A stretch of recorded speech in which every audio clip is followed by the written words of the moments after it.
Nepo kid, hashtag ये देखिए आ गया नेपो किड। ये शब्द सुनकर आपको किस नेता का ध्यान सबसे पहले आता है? डायनेस्ट या वंशवादी नेता सुनकर किस नेता की छवि सबसे पहले चेहरा आपके दिमाग में आता है? Nepo kid.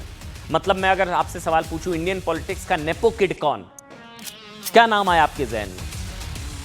बस समझ जाइए, यही इसी को लेकर हो गया विवाद।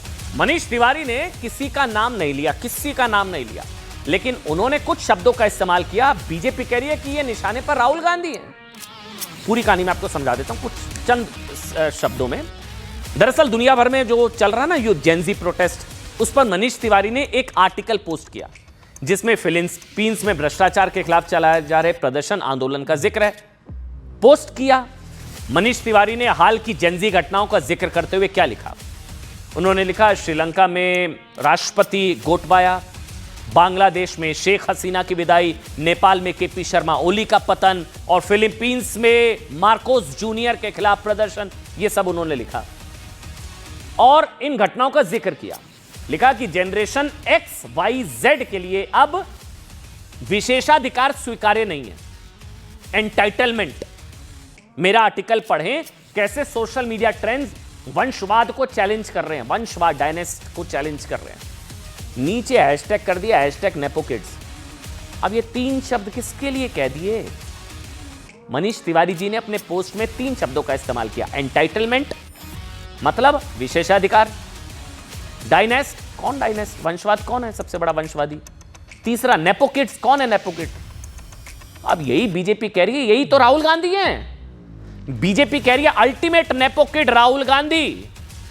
मनीष तिवारी ने राहुल गांधी के लिए यह सब लिखा।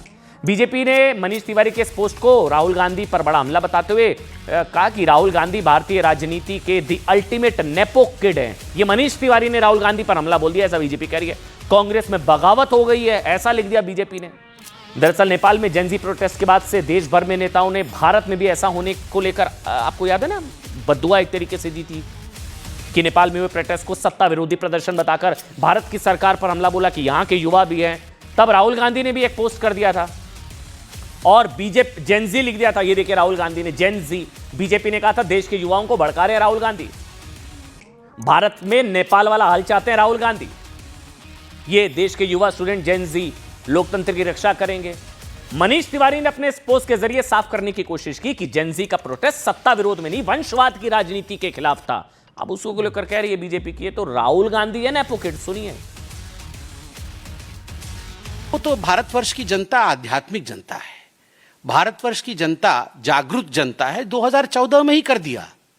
और भारत की जनता सड़कों पे आकर कुछ करती नहीं है। भारत की जनता बहुत ही अनुशासित तरीके से अपने समय पर सही काम करती है। तो उन्होंने तो नेपो किड को हटा दिया। अब तो नेपो किड तो अब कुछ है भी नहीं, अब होगा भी नहीं उनका कुछ। भारतीय जनता पार्टी के सपने में हमेशा राहुल गांधी नजर आते हैं हर बार।